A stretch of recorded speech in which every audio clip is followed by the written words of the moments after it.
El deseado de todas las gentes, capítulo 11, el bautismo.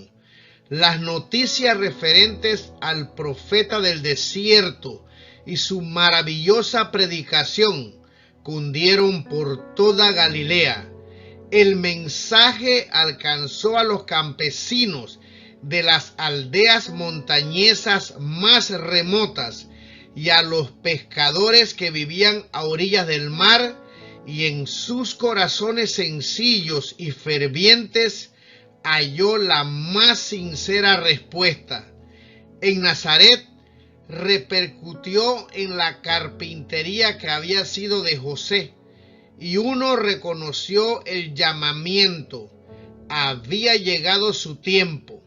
Dejando su trabajo diario, se despidió de su madre y siguió en las huellas de sus compatriotas que acudían al Jordán. Jesús y Juan el Bautista eran primos, estrechamente relacionados por las circunstancias de su nacimiento. Sin embargo, no habían tenido relación directa. La vida de Jesús había transcurrido en Nazaret de Galilea, la de Juan en el desierto de Judea.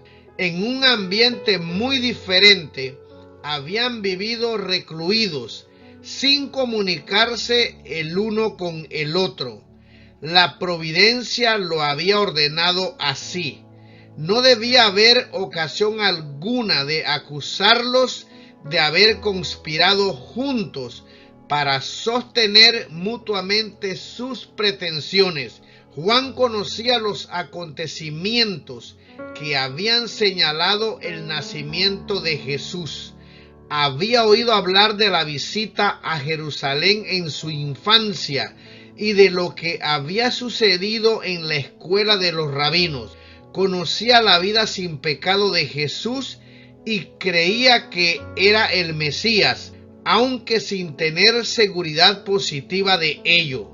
El hecho de que Jesús había quedado durante tantos años en la oscuridad, sin dar ninguna evidencia especial de su misión, daba ocasión a dudar de que fuese el ser prometido.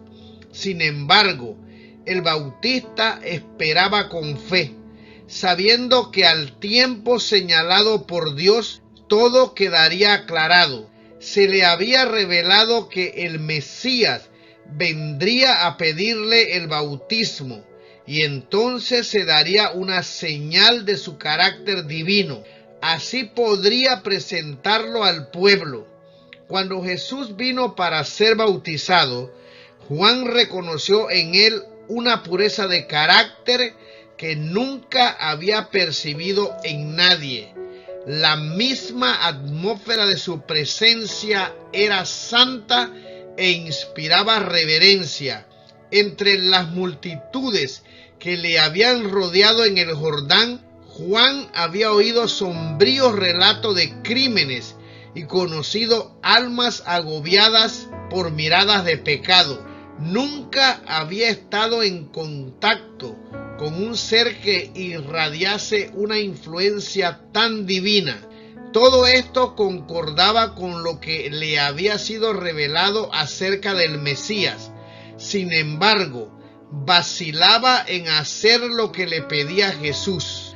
¿Cómo podía él, pecador, bautizar al que era sin pecado? ¿Y por qué había de someterse él, que no necesitaba arrepentimiento, a un rito que era una confesión de culpabilidad que debía ser lavada? Cuando Jesús pidió el bautismo, Juan quiso negárselo, exclamando: «Yo he menester ser bautizado de ti, y tú vienes a mí». Con firme aunque suave autoridad, Jesús contestó: «Deja ahora, porque así nos conviene cumplir toda justicia». Y Juan, cediendo, condujo al Salvador al agua del Jordán y le sepultó en ella. Y Jesús, después que fue bautizado, subió luego del agua, y he aquí los cielos le fueron abiertos, y vio al Espíritu de Dios que descendía como paloma y venía sobre él. Jesús no recibió el bautismo como confesión de culpabilidad propia. Se identificó con los pecadores, dando los pasos que debemos dar y haciendo la obra que debemos hacer. Su vida de sufrimiento y paciente tolerancia después de su bautismo fue también un ejemplo para nosotros. Después de salir del agua, Jesús se arrodilló en oración a orillas del río. Se estaba abriendo ante él una era nueva e importante.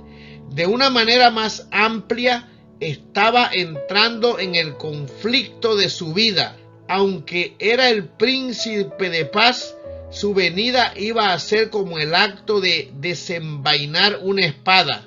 El reino que había venido a establecer era lo opuesto de lo que los judíos deseaban. Él era el fundamento del ritual y de la economía de Israel. Iba a ser considerado como su enemigo y destructor. El que había proclamado la ley en el Sinaí iba a ser condenado como transgresor. El que había venido para quebrantar el poder de Satanás sería denunciado como Belcebú. Nadie en la tierra le había comprendido y durante su ministerio debía continuar andando solo. Durante toda su vida, su madre y sus hermanos no comprendieron su misión, ni aun sus discípulos le comprendieron. Había morado en la luz eterna, siendo uno con Dios, pero debía pasar en la soledad su vida terrenal.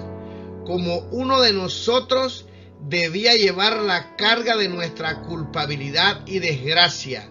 El ser sin pecado debía sentir la vergüenza del pecado.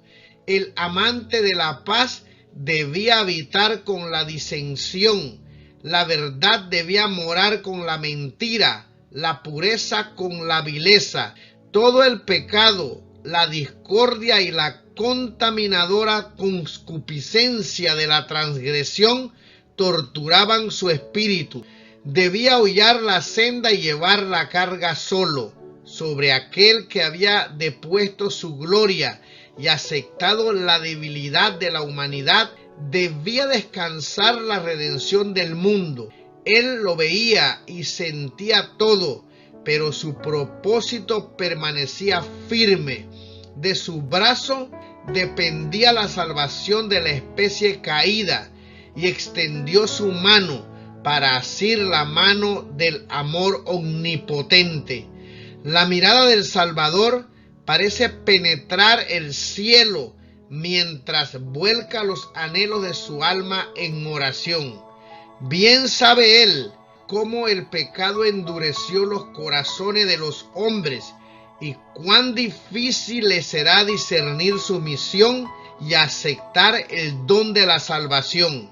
Intercede ante el Padre a fin de obtener poder para vencer su incredulidad, para romper las ligaduras con que Satanás los encadenó y para vencer en su favor al destructor. Pide el testimonio de que Dios acepta la humanidad en la persona de su Hijo. Nunca antes había escuchado los ángeles semejante oración. Ellos anhelaban llevar a su amado comandante un mensaje de seguridad y consuelo, pero no.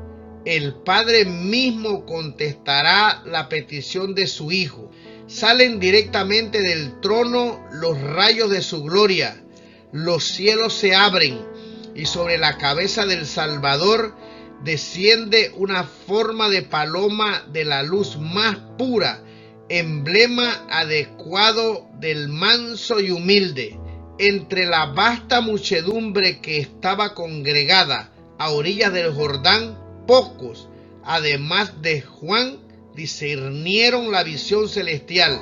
Sin embargo, la solemnidad de la presencia divina embargó la asamblea.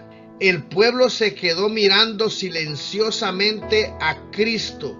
Su persona estaba bañada de la luz que rodeaba siempre el trono de Dios.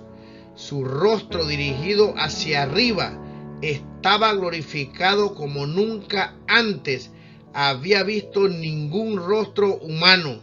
De los cielos abiertos se oyó una voz que decía: Este es mi Hijo amado, en el cual tengo contentamiento. Estas palabras de confirmación fueron dadas para inspirar fe a aquellos que presenciaban la escena y fortalecer al Salvador para su misión. A pesar de que los pecados de un mundo culpable pesaban sobre Cristo, a pesar de la humillación que implicaba el tomar sobre sí nuestra naturaleza caída, la voz del cielo lo declaró Hijo del Eterno. Juan había quedado profundamente conmovido al ver a Jesús postrarse como suplicante para pedir con lágrimas la aprobación del Padre. Al rodearle la gloria de Dios y oírse la voz del cielo, Juan reconoció la señal que Dios le había prometido.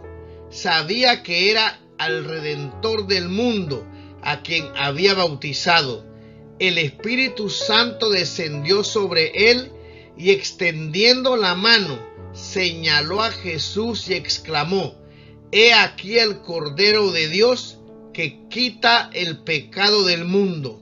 Nadie de entre los oyentes, ni aun el que las pronunció, discernió el verdadero significado de estas palabras. El Cordero de Dios. Sobre el monte Moria, Abraham había oído la pregunta de su hijo: Padre mío, ¿dónde está el cordero para el holocausto? El padre contestó: Dios se proveerá de cordero para el holocausto, hijo mío.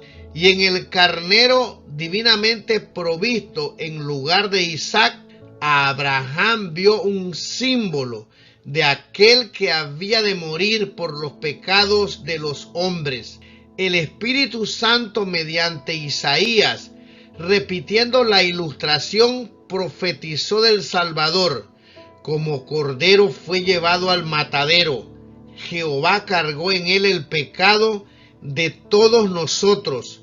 Pero los hijos de Israel no habían comprendido la lección.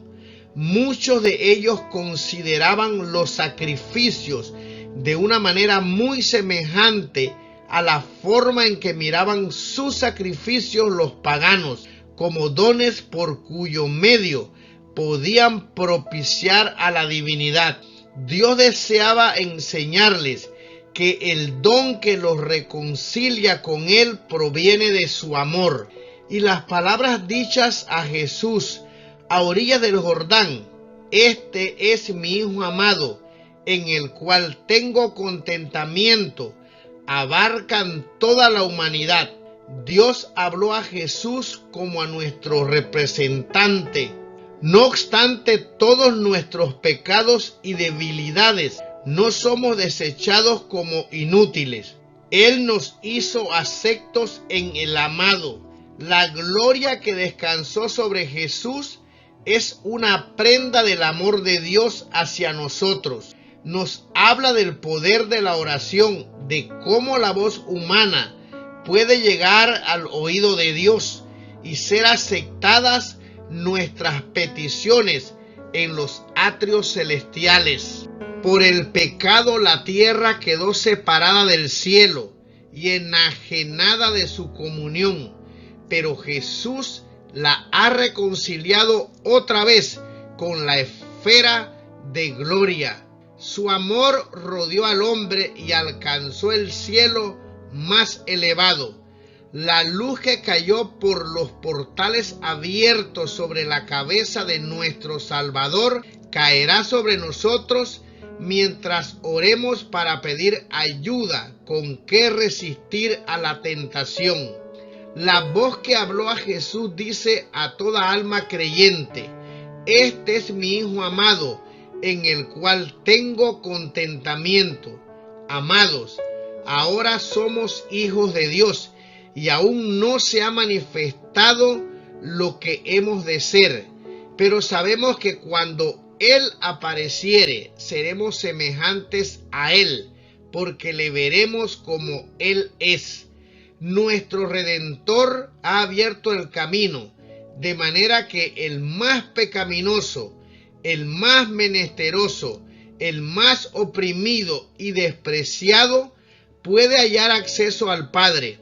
Todos pueden tener un hogar en las mansiones que Jesús ha ido a preparar. Estas cosas dice el Santo, el verdadero, el que tiene la llave de David, el que abre y ninguno cierra, y cierra y ninguno abre. He aquí, he dado una puerta abierta delante de ti, la cual ninguno puede cerrar.